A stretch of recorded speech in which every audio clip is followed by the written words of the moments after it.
For the last time this season, it's the match preview. We're going to be talking about Luton Town taking on West Brom. It's do or die. It's in our hands. And with me to talk about this, it's my co-host. It's Mark Ryman. How are we getting on, Mark? The nerves have kicked in. As we stand recording this, it's Thursday. I think it's always sort of the Wednesday, Thursday before a big game that starts to kick in, and it really has done now. I don't know about you.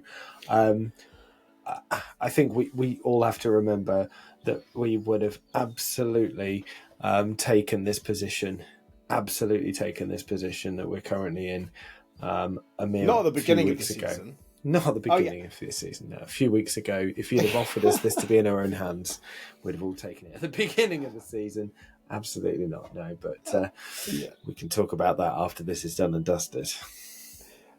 Yeah, look, five games ago, it wasn't looking like this, was it? No. Not in the slightest. No. But it's been quite an exciting week. So not only are we going to recap Luton 1, Coventry 0, we're also going to recap the following week. Well, the preceding week of Luton Town news. It's the recap.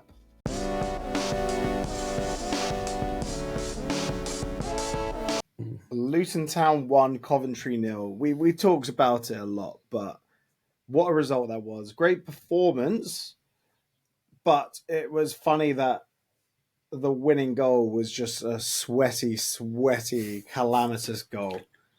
I don't know what you're talking about. That was a wonder strike from Shandon Baptiste, who thundered it into the corner without any help from Binks whatsoever. And the ball didn't drop to his feet after No. Ben, what's his name? Their keeper clattered into their defender. I've forgotten their names. Collins. Yeah. But I mean, a mad goal for a mad game. It's kind of fitting, really, that's how we won it. To be honest, a game where we absolutely dominated from start to finish. Yeah. It was such a weird game, wasn't it? Because, we go into that thinking we're going to have to fight really hard to get a good result from it. We looked good in the first 10 minutes before the sending off anyway, to be honest. I thought, we looked up for it like we did against Bristol City, not like Blackburn. So already I was feeling positive. And almost when they get the red card, obviously we all celebrated. But there was a bit of me that was like, oh, now we're expected to win. That's not good. And so the mentality changes and you could start to feel that pressure build. Half-time was a funny time to be in there because, we're playing well, but we knew that the longer it went on without us scoring, the more that builds. And I think, that's where some of the kind of Walsh push and the Isaiah Jones kick out comes from. It's that frustration, doesn't it? But yeah, thank God we got it over the line. And turns out from other results, we bloody well needed to as well, right? So... yeah, mental game, absolutely mental. And I know you've said this a couple of times. I wasn't at the Sunderland second leg, but I think most people I know who were there said that atmosphere beats it. It was just insane. My shins still haven't recovered, by the way. The celebrations were mental. Yeah, they were. I think that was more. There was so much more to it than the Sunderland one. Like, obviously, pure elation for Sunderland, but this was another lease on life. Yeah, against a team who were, I think they were sitting sixth, and we dented their playoff hopes at the same time as really bolstering our survival hopes. And it was a must win, like to have a real shot at the end of the day. Yeah, at the end of the season. Exactly that. And there's something about a last-minute goal as well. I think, if I remember rightly, Tom Lockyer scored what turned out to be the winning goal across two legs quite early on in the second half. So it was quite a long time of, I wouldn't say holding on. We had chances to secure it and didn't. Drame running is one of them. But yeah, I think that last-minute goal, I was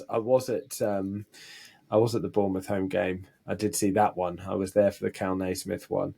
And sort of very different connotations because of what was riding on this game, as you said. But yeah, nothing beats a last-minute goal. No, I love last-minute goals. There have been some memorable ones over the years, yeah.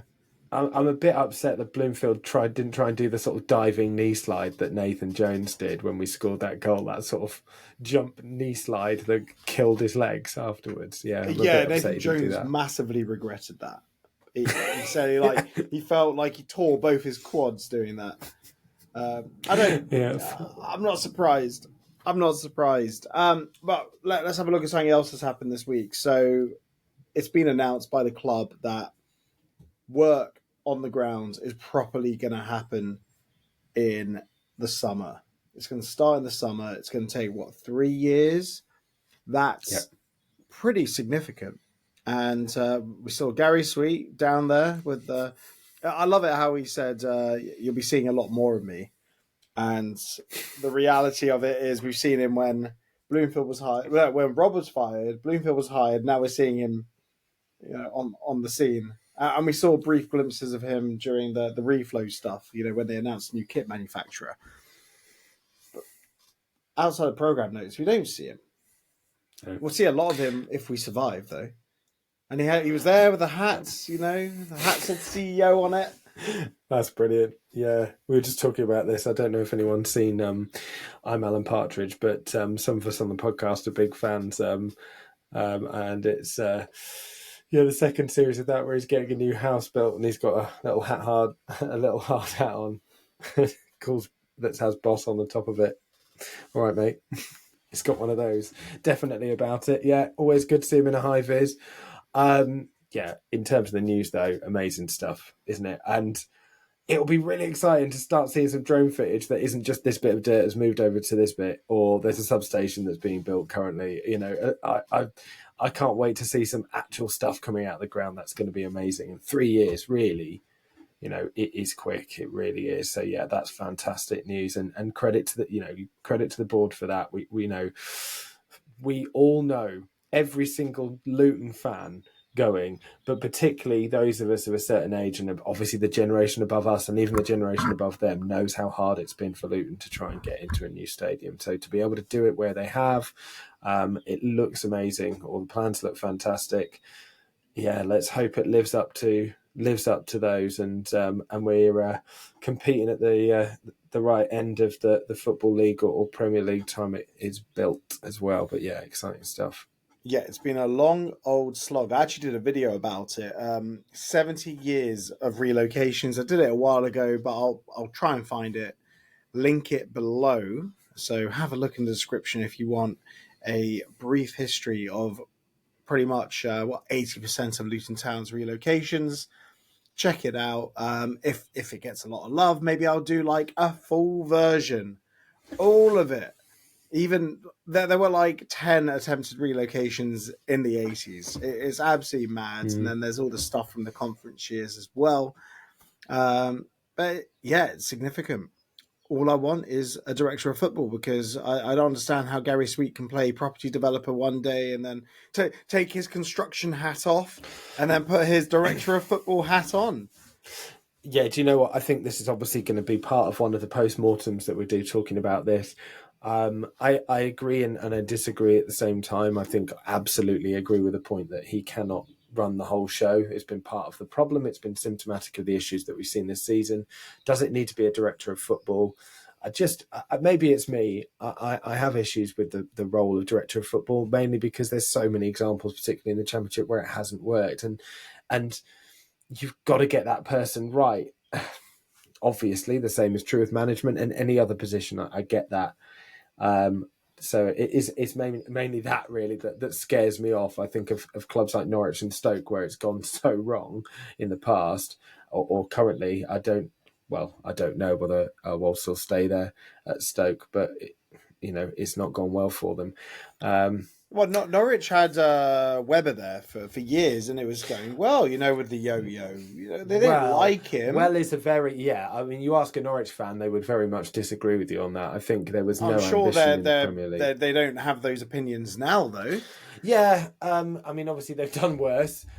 You could correlate that with the lack of parachute payments as much as you can him leaving. But yeah, sure. I mean, look, again, we'll probably discuss it later. I agree with you in principle, though, of course, that, structurally at the top, we need to be moving forward like we are off the pitch. And they're currently, our operational side is still operating at a League Two level. And we're aiming to be a Premier League club again at some point. So, yeah, no disagreement with that principle. And hopefully it's part and parcel of what gets looked at over the summer, and let's hope we're having a look at those things while we're still a Championship club, eh? I hope so. But right, that was the last week of Luton Town action and news. So now it's time for the team news.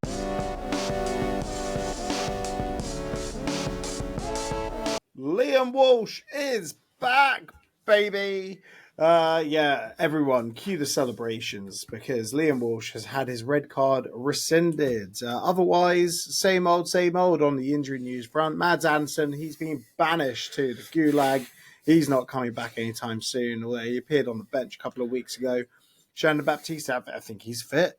Otherwise, it's, Marvin Nakamba, I think he's long-term absentee. Tom Lockyer's a long-term absentee.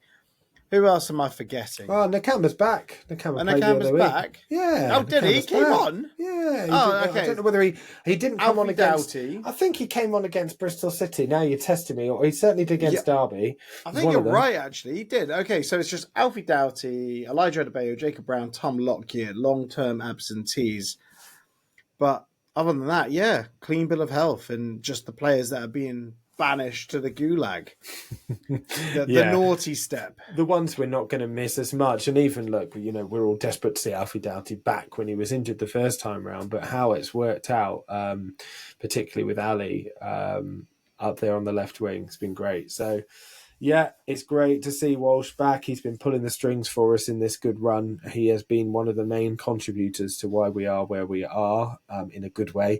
That's great news. And it gives us options as well. And a bit of a selection headache, I think, for Matt Bloomfield, in about two or three positions, probably. Yeah.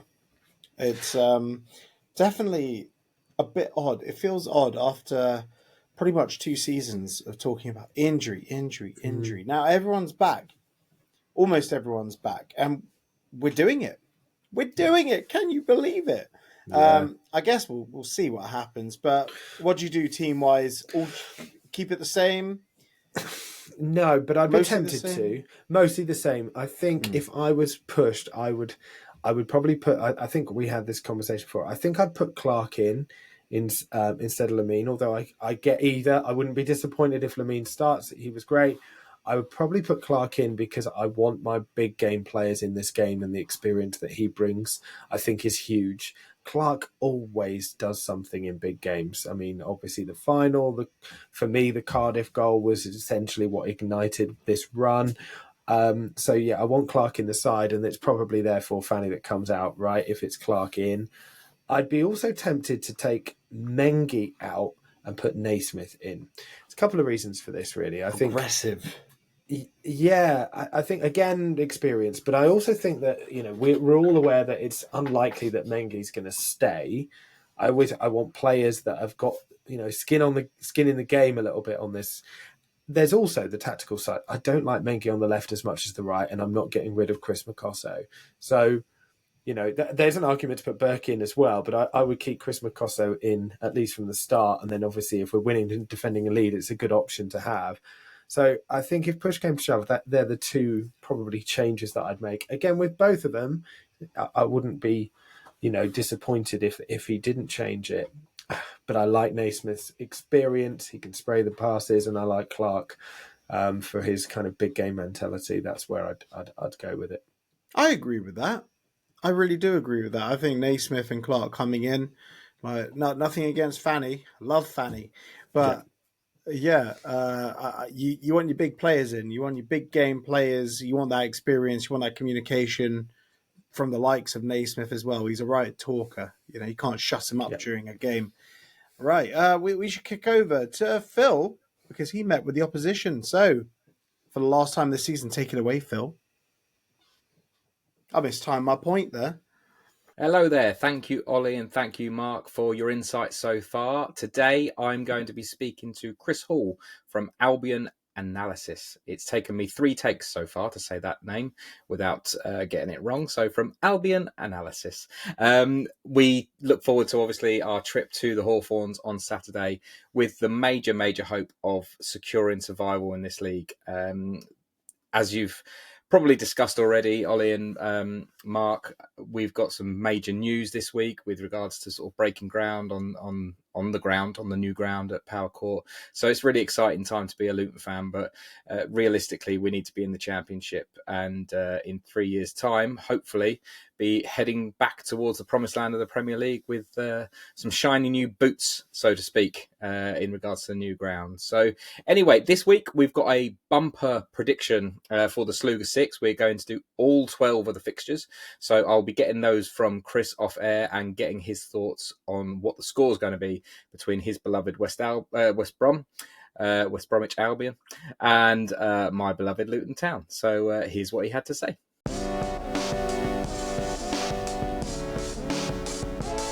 So everyone, as you can see, I've now been joined by Chris from Albion Analysis. It's taken me, it's a bit of a tongue twister, that one, Chris. I have to admit, I've been trying to look into the camera, deep down the lens, and make sure that I get the name of your particular podcast, your particular channel. We get it all the time, right. Mate. Albion Analytics, all this sort of thing. It happens all the time. But yeah, no, Albion Analysis, yeah. Yeah, it's taken me some getting used to, but here we are. This is Chris from Albion Analysis. So Chris, we were just speaking as I was taking your predictions for the Sluga 6 off air, and I was saying that I'm going to give you basically a bit of a free run to educate some of the Luton fans, to give them a bit of an idea about what's going on, because we can all look at various different footballing apps. We can see what the form guide is, and unfortunately, from your perspective as a West Bromwich Albion fan, things haven't gone well, and I would argue it's gone south since the draw against Burnley. I think that if you were to take a draw against Burnley in the form guide, you would sort of say, yeah, fair enough. But after that, it's been 5 losses, 2 draws, and a solitary win against Watford, which, whilst I admire you for that, it's not the sort of form that you want to take into the back end of the season. So it's meant that you've slipped out of the playoffs. So from your perspective as a baggy, what's happened? Why has there been such a huge drop-off at the crux end of the season? Well, the first thing to say, to be honest, is that this is not unusual for Albion. The last 3 seasons, our finishes to the season have been 5 points from the last 6 games, 4 points from the last 6 games, and now we're at 3 points from the last 6 games. I don't really know what the answer is. I don't know whether they're perennial bottlers. I don't like the phrase bottling it, because I think it gets massively overused in football, and I think people use it to just explain away things that are like other teams having a phenomenal run. But it's hard to really describe it with us any other way. We just throw seasons away. There seems too much evidence now that there is legitimately a problem with this group of players and the way they finished. And we made excuses for them last season, by the way, because the statistic was we had the oldest average age starting 11 in the Championship, and we just went, okay, well that's probably a bunch of guys in their 30s and the season catching up to them, and we made excuses for them there. But and okay, they'll get excuses made for them this season. They'll say Mowbray came in and it didn't work, and he tried things that didn't work. But how many times are we going to blame other things before we're going to start blaming the players? And the bottom line is, this group of players does not finish seasons well. It's difficult, isn't it? Because it's like you say, it must be so frustrating, because it's the, like you say, the culmination of a season when you think that things are going awry, and then just to sort of fade away at the end is pretty heartbreaking. But look, it's difficult, because from the outside looking in, obviously you've had managerial changes. Some obviously you would never have liked to have lost Corberan at any point. I think that he was fantastic for you guys, and it was one of those things where we were talking on our channel at the start of the season, saying because of him, we felt like he could have got you over that line to get you in the playoffs. And obviously it's not a little out, bit, but he wasn't. he wasn't universally popular. He drew a lot of games, didn't he? We drew a lot of games. The football wasn't necessarily great to watch. I think a lot of Albion fans are realising now that perhaps if we tried to play a more expansive group style of football with the players that we had, that maybe it wasn't Corberán's negativity, but more so about the limitations of the squad, of this group of players, why we played the way that we played under him. It wasn't thrilling. You're right, we drew a lot of games. And we started the season by not scoring goals at home. We scored 2 in our first 8 games at the Hawthorns. Mm-hmm. And you ain't going to win many games if you do that. And I just think that's what's really cost us. People, look, I loved Carlos Corberán. I thought he was fantastic. But he does have to carry a degree of the can for this, because what we had at the start of the season was a series of extremely, especially now in hindsight, extremely winnable home games. After we played Leeds, we played Swansea, Plymouth, Cardiff, Millwall. These are not teams that have ripped up trees. In Middlesbrough before they really hit their straps, and we just weren't getting points out of it. Well, we were getting our point. We drew 0-0 with Millwall, Cardiff, Burnley. But the reality is you've taken 3 games to get a points total, which really it should take you 1. Yeah. And that's what's cost us. Our home form has not been good enough over the course of the season. We haven't scored enough goals at the Hawthorns. We haven't scored enough goals anywhere. But I'd be more than happy. I'm more than happy watching us go to Millwall and Burnley and Leeds and grind out a 1-1. And doing the same at Sheffield United and grinding out a 0-0 at Sunderland and places like that. And to be honest, I'm even not that unhappy to come away from. And I know you guys have been in the relegation zone for much of the season, but I'm not that unhappy coming away from Kenilworth Road, even with you in the situation you're in, with a 1-1 draw from what is a very difficult game. I'm fine with that. Out of context, I'm not massively unhappy with a 0-0 draw last weekend against Cardiff. If we'd picked up enough points at home, but we haven't, and that's where it's cost us. And it'll be interesting this weekend because I think the level of apathy will be palpable. I think it'll be a bit of a weird one because I imagine you guys will travel in force. I imagine you'll make a lot of noise. I think you'll massively get behind your team, and what you will see around you is a lot of empty seats. I think you'll see. I'm sure it won't be long before we get the usual chorus of is this a library and all that support and your support is effing this and that and everything look, there's nothing against you singing it, sing whatever you want, but I think the reality is I think this season at home has massively kicked the enthusiasm out of a lot of fans. And you might come away after we've played the game on Saturday and go, blimey, West Brom fans aren't up to much. But honestly, this season has just, at home, has just knocked our enthusiasm. It's just, because it's not just the fact that we haven't got enough points at home. It's the fact that we haven't scored enough goals, and that's been a real killer. Because it's one thing if you're having mad dramatic 2-2 draws, but when you're sitting there and you're watching the 3rd consecutive 0-0 draw in a row, how do you even get yourself up for that as a fan? No, I completely sympathise. I think that you've very eloquently put into place a pattern of the Championship. Away from home in the Championship is difficult. I think that that's something that Luton Town need to be wary of this weekend, because I think that you mentioned about sort of the apathy as a club, whether that's on the pitch and whether that's supporting those guys on the pitch. Well, that's the problem. Ways. That's the problem because they've reflected that apathy in recent weeks. Exactly. And look, and there is an element of which came first, the chicken or the egg about it. But the reality is that football is entertainment. It's what we do with our spare time, and I'm a believer in, if you call yourself a supporter, you go to support the team. But that having been said, players have to give you a reason to believe in them. Absolutely. And over the Easter weekend, they lost that. big style. They really did, and they didn't give us a reason. We paid a disgustingly large amount in 37 quid to go to Coventry away, which is appalling, by the way. Yeah. The pricing there is a I agree. disgrace. And we went to that game and saw the most half-assed performance you're ever likely. Well, I would have called it the most half-assed performance you're ever likely to see until I saw a performance against Derby, which frankly we didn't even give half an arse.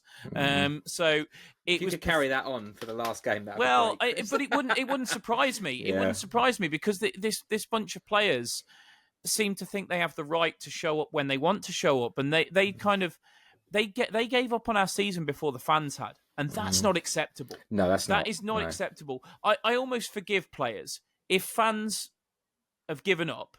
I almost forgive players a little bit for feeling that, and for that to translate to the players. But the fans went to Coventry in full voice, fully believing, having beaten Watford, that really a win put it back in our own hands. Yeah. A draw left us in a situation where, okay, it was in Cov's hands, but you looked at Cov's remaining fixtures and you didn't fancy them to win all of them. And as it's turned out, they haven't. Yeah. And I think we all just went, right, just go out there and absolutely give it your best shot. And we're 1-0 down inside 9 minutes. Yeah. And we were 1-0 down inside nine minutes against Derby, when yet again this division gave us another chance. Yeah. Everybody lost. This is it. And I'm at the opposite end of the spectrum, kind of going, everyone won. God damn it. Yeah. It's been an unbelievable switch up in terms of the form teams of the playoff guys and the playoff chasers versus the guys that are trying to escape from relegation. And you're right. I think it smacks of missed opportunities, unfortunately. But Chris, you said a couple of things in there that I'm going to pick up on. And first of all, it was about the difficulties that you have found over the course of the season, particularly at the start, let's be honest, but you have found it at times difficult to score at home. I think that all I need is for you not to score. I'll be quite happy with that. Whether we score or not, I think that I will probably think that I should be all right with the draw, but given the difficulties for teams elsewhere, especially Preston, like we mentioned off air, that I think they're going to find things difficult. But it leads me to my last question. Do you think it's going to be a case of an apathetic West Brom that are sort of, I hate using this terminology, but those guys that are on the beach, that they're thinking about moving on? Or is it a case of beware the wounded animal and that they're playing with a huge amount of freedom? No. What do you think the scoreline's going to be for the weekend, mate? I'm really worried. Look, we didn't show up till we were 2-0 down against Derby. It was like finally somebody flicked a switch on them after half time. I think Mowbray made like 5 changes just early on in the second half, and suddenly we started playing. But we hadn't showed up to that point, and it was feeble. And I worry that you are perhaps the worst possible side we could play, because you are physical. You do put a lot of balls in the box. You are you're gonna be a threat from set pieces. You're gonna hit Carlton Morris a lot, and the only way to play a team like you is to be up for the fight. Is to be prepared to defend your box, and basically to be prepared to break on you when you overcommit. That requires energy and commitment and a desire to put your body on the line. And look, I don't want to tar these players over 2 games, but I haven't seen any evidence that they're up for that fight. I can honestly see you scoring early, and then it gets really toxic in the ground, and maybe you nick. And I genuinely wouldn't be surprised if you were 2-0 up and there was just a mass exodus, because I think the fans have absolutely had enough of this group of players, to be honest with you. It's not going to take much to turn the atmosphere. What I will say about the Albion fans is that there's always a way back for these players. If they show up and they start showing a bit of commitment and a bit of fight and a bit of desire to play for the shirt, the fans will get with them, and then we might get a game. But I just, at the moment, in my mind, I can't see it playing out any differently to Derby at home did, because I just don't see where the appetite is for these players to play for the shirt at the moment. Okay. So are you going with 2-0 if I'm going to press you for a specific, or are you? Yeah, I think so. Yeah. I think. Tell you what, because this is the championship, let's call let's call it it 2-1, where we get one 2-1. back with 10 minutes to go and really make your backsides twitch a little I bit. was going to say that sounds far too nervy for my liking. Yeah. I But, think but that's the championship. This is the championship. It? So, yeah. This is the championship, and it is going to be one of those ones that's going to be absolutely torrid. I think it's. I can see a number of different things panning out. One thing I have said on a couple of different occasions is usually when there's a gigantic game of some sort of profound nature for Luton Town, it usually ends up 3-2. So we are not that entertaining. So way. Yeah. So I would love it if we're 3-0 up and you get those 2 goals in the 91st and 93rd minute. I'm not too sure. All I can do is say that I hope, from my perspective, that things go well. What I'd also say is we could not cope with your press at Kenilworth Road, and if you press us like that, we really struggle with that, because we do like to play out from the back a little bit and play through the thirds and get the ball to our fullbacks. If your press is on it, and it was really on it that night, I honestly will never ever know how we were 1-0 up at half time in that game.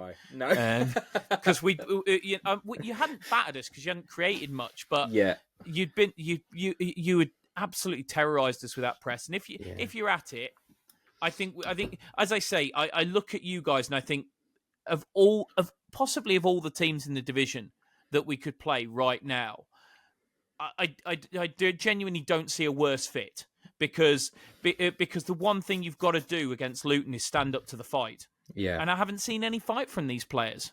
Yeah. Well, like I say, I appreciate that as a compliment, Chris, actually, as well, because it's been a hard fought year of lots of disappointment for me as a Luton Town fan. So I'm very hopeful that we'll get to speak again next season. Really would like it. I've enjoyed your company. You talk very passionately, and I can really appreciate that from a fellow fan of football. So thank you so much for joining me, Chris. I really do appreciate it. And like I say, fingers crossed, I will get to speak to you again next season, and we'll both have a very different outlook on how things have gone. Yeah, absolutely. And look, I can't wish you good luck for the game, but I basically I hope you get stuffed, but results elsewhere go your way. We'll take that. If Pompey win 4-0 and you beat us 5-0, I don't care. Exactly. So that would, I think that'd be the ideal scenario for both of us, and we're both happy. So yeah, top man. Really appreciate your time, Chris. Thanks again. Cheers. So there you go, everyone. That was Chris from Albion Analysis. Notice how slow I have to say that every single time. He's predicted that Luton would give a hell of a fight, and that we're possibly one of the worst matches that he could ask for on the last day of their home season. So I'm just hopeful. That's all I can do. I'm just keep on hoping that Luton get the job done. They've done wonders. Matt Bloomfield has done absolute wonders to get us in this position at all, for it to be in our hands. So if we can make sure that we don't have to rely on other stuff, get the job done off of our own backs, take a couple of goal lead by half time, wouldn't that be wonderful? Can't see it happening, but it would be wonderful. For those that are going up to the Hawthorns, absolutely sing your hearts out. Make sure that all those players feel the love.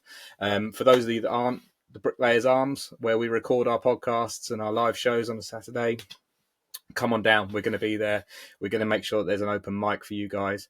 So if anyone wants to have their say after the end of the game, hopefully it'll be utter joy and elation. You can scream down the mic to your heart's content. But pop on down if you're not going to the Hawthorns. And as always, come on, you atters. And I'll leave it to you, Mark and Ollie. Come on, guys. Thanks, Phil. Appreciate it, mate. Right, Ryman.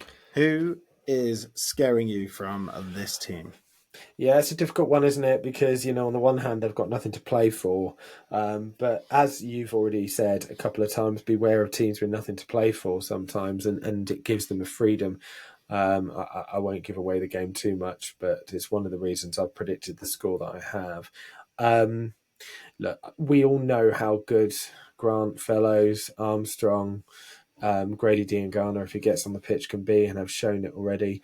I'd probably go with Fellows because he plays on the right-hand side, and obviously, look, I think Bell's been brilliant, and far more the Bell that we know. He just, it's just the pace side of it. Makosso on the other side, I'm not so worried about. and obviously Isaiah Jones on the right-hand side too. Fine. Yeah, it's really Fellows' pace against Bell and whether he can cope with it. I will go with that one as one. But yeah, they've got a team full of talent who should be a lot closer, or should be in the playoffs, shouldn't they? And maybe if they hadn't had their manager poached, they would be. But they're still a tough team. Yeah, I'll go Fellows. Could have been any of them.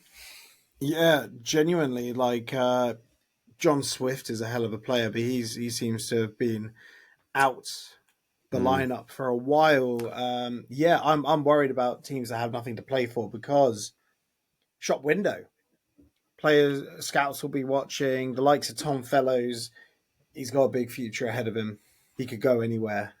So what's better than absolutely roasting Amari Bell continuously for 90 minutes when you got nothing to play for? Armstrong, yeah, very good at this level. For me, Moat's got a shot, like to quote Partridge, he's got a foot like a traction engine. I'm not a fan of Partridge, but disgusting. Yeah, no, you can't get it anywhere. Like all these streaming services, it's not on any of them. Oh well, yeah. It's ridiculous. I'm not getting every single streaming service. I'm not going to pirate because that's bad. Right. Yeah. Well, now it's time for score predictions.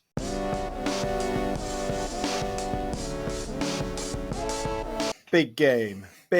Great escapes. Lots of great escapes, actually. So this could be the latest in a series of them. You can check them all out on hattersheritage.co.uk. Probably the best football heritage site on the face of the planet. I'm not even joking. There was a tremendous article written, a newsletter that went out. Join Hatters Heritage, become a member, become a patron for £3 a month even, and you'll get really cool newsletters delivered straight to your inbox. Anyway, in the latest series of Great Escapes, I've gone for a 1-0 Luton. What about you, Ryman? Yeah, that's conservative. So I get you thinking, we don't score very many goals. Our defence has been much more solid under Matt Bloomfield. So yeah, get it completely. I've changed mine. So in our championship prediction show, which I believe has gone out already. Have a look on our channel for that one. I went with a 2-2 draw because I think that with that freedom scares me with West Brom. And if we're forced into it, we will go all out attack because we have to. And that makes for an unwanted but exciting game of football. I've gone for 3-2 Luton because that's what we do, don't we? On Great Escapes, Derby, away, Blackburn at home, hence the shirt, by the way. I'm trying to manifest. I've been wearing this shirt for every game I've either been to or watched recently. So I'm trying to manifest the last Great Escape. Was Adam Armstrong, sorry, to completely off topic, was Adam Armstrong playing for Blackburn that game as well? He scored. 3-2. I thought he did. Penalty. Yeah. So there we go. Yeah, I've gone 3-2 Luton. It's going to be absolutely horrendous watching for everybody involved. So apologies for that prediction, but I think it might go right to the wire. It's going to be a tough afternoon for everybody. Thank God it's a bank holiday and we can all have a drink afterwards. Exactly. Well, all the great scorelines down the years have been 3-2. Scunthorpe, Arsenal. Let's hope we can add another one to the list. I don't want a 3-2. I want it to be nice and comfortable. 4-0 up at half time. Crack the beers open. And then we can all have a nice relax. And it will even help if Pompey are 6-0 up at half time. Well, that's what I was going to say. Let's just hope Pompey are 3-0 up after 10 minutes and we can all have a party. That'd be lovely, Joe. Job done. Play up, Pompey. Come on. Yeah, pray up. Pray up, Pompey. Pray up, yeah. Exactly. Yeah, but that's our final match preview. Well, our final Luton Town match preview. We'll probably be back and do some bits for the playoffs, won't we?